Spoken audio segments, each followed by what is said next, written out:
Mr. Chairman,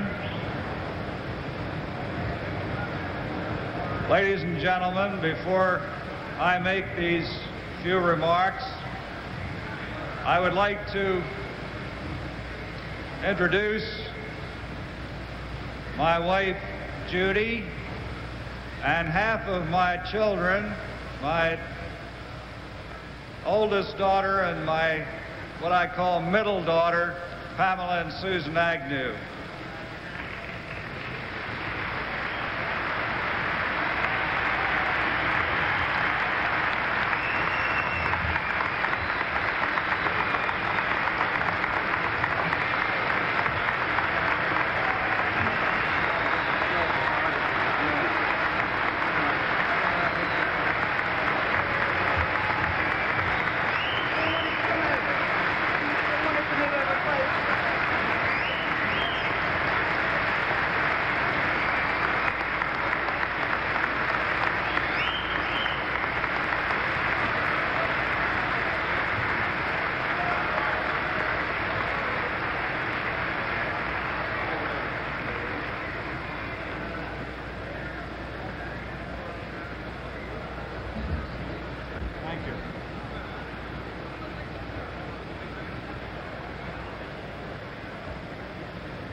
Mr. Chairman and my fellow delegates, fellow Republicans, and my fellow Americans, I stand here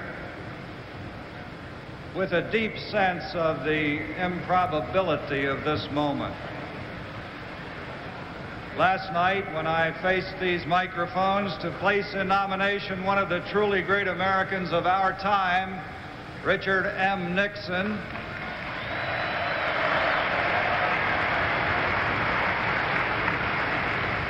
I honestly had no idea whatsoever that I would be back on this platform to accept this nomination tonight. Obviously, I have had no time to prepare a profound message. But I do want to emphasize my awareness that I have with this high office, the challenge of this high office, accepted a tremendous responsibility to the party and to all Americans. What can I bring to this moment in behalf of our party and its great presidential nominee? Well, perhaps a few objectives born of deep conviction. The objective to analyze and to help solve the problems of this nation without dependence on the canned philosophies of liberalism or conservatism. The objective to avoid the currently popular concept that the only purpose of government is to spend money, and that all spending in a good cause is worthy, whether or not it will get results.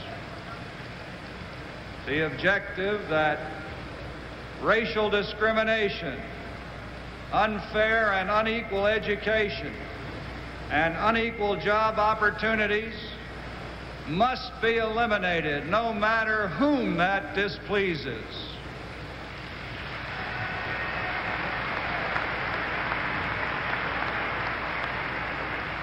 And I believe quite compatibly, the observation that anarchy, rioting, or even civil disobedience has no constructive purpose in a constitutional republic.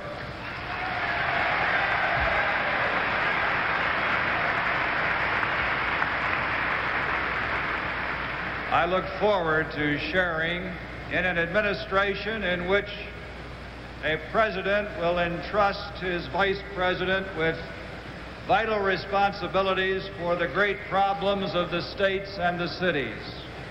For I have a strong belief that changes must be made, and that the Nixon administration will make those changes.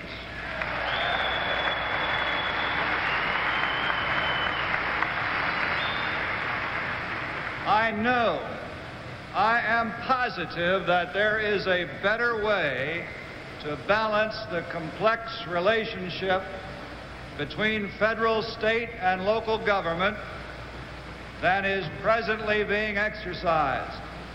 I know that the federal government must work more constructively, more creatively, and above all, more simply in meeting the problems of prejudice and poverty in our cities.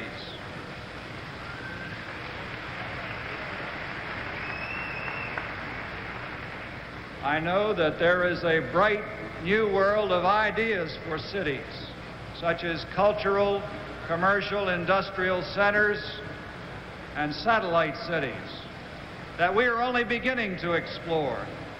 I know that America is reaching for the frontiers of space, and I am for it. But I also know we must treat generously the old, the sick, and the poor. We must help build independence and pride in the black community and make black Americans partners in our system.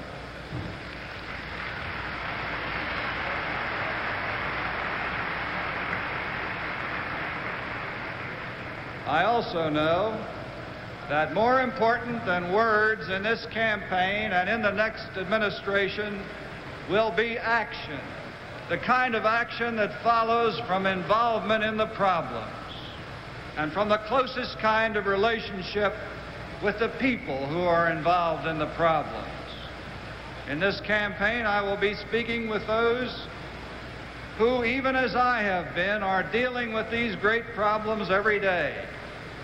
With the mayors, like my good friend John Lindsay, the governors, the county executives and commissioners, and I will be searching out their views and their priorities. One last word about the campaign we are about to begin. I am dedicated to a hard campaign, one that reaches into every area of the country and every set of circumstances. A campaign that brings the message of change to all the people of America, and that will lead from the top of the ticket to the bottom to a great decision for change in November.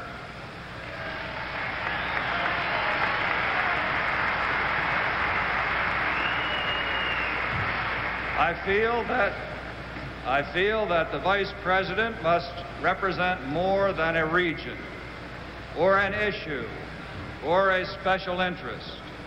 I feel that more important than where a lot of people live is what a lot of people think.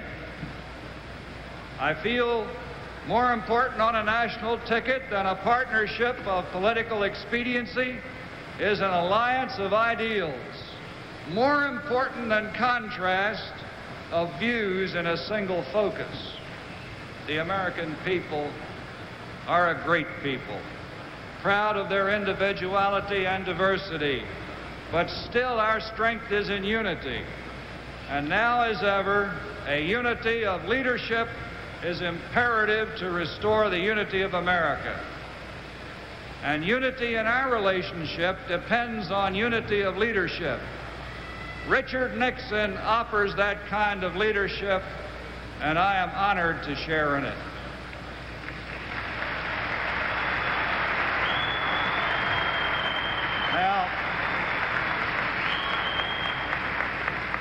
Now, I want to assure you of one thing.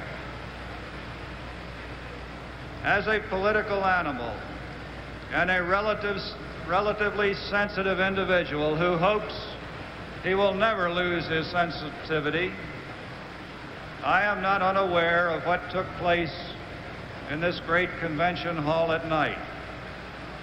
Tonight, I am aware that the reasons that motivated it were not directed at me in any personal sense and were merely responsive of the opinions of those that took part in the nomination of that great governor of Michigan, whom I consider my personal friend, Governor Romney.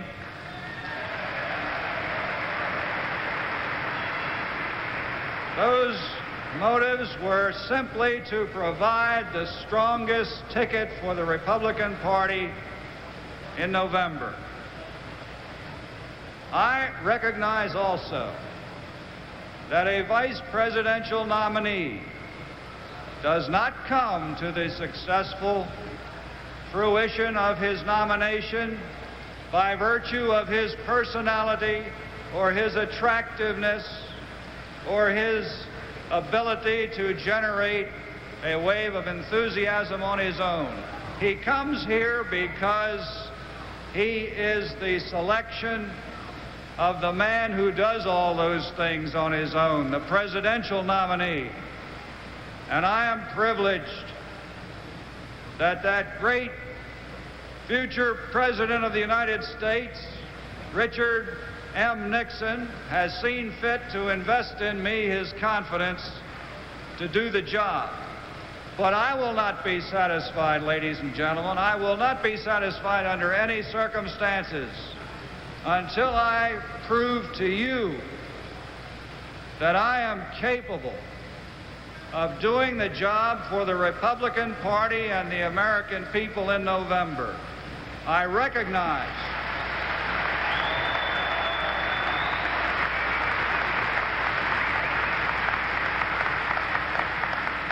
I fully recognize that I am an unknown quantity to many of you. I can only tell you of my dedication to work for Republican tickets and Republican principles from now until the election.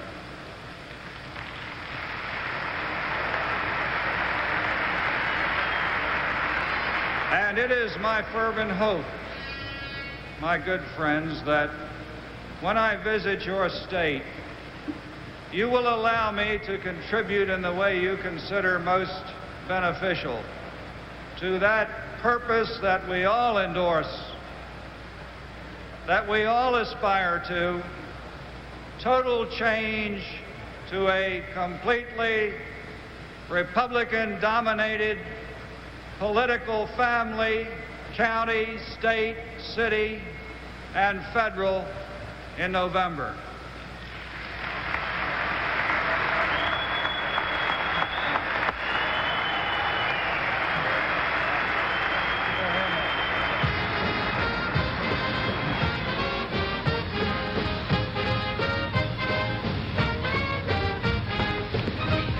Acceptance speeches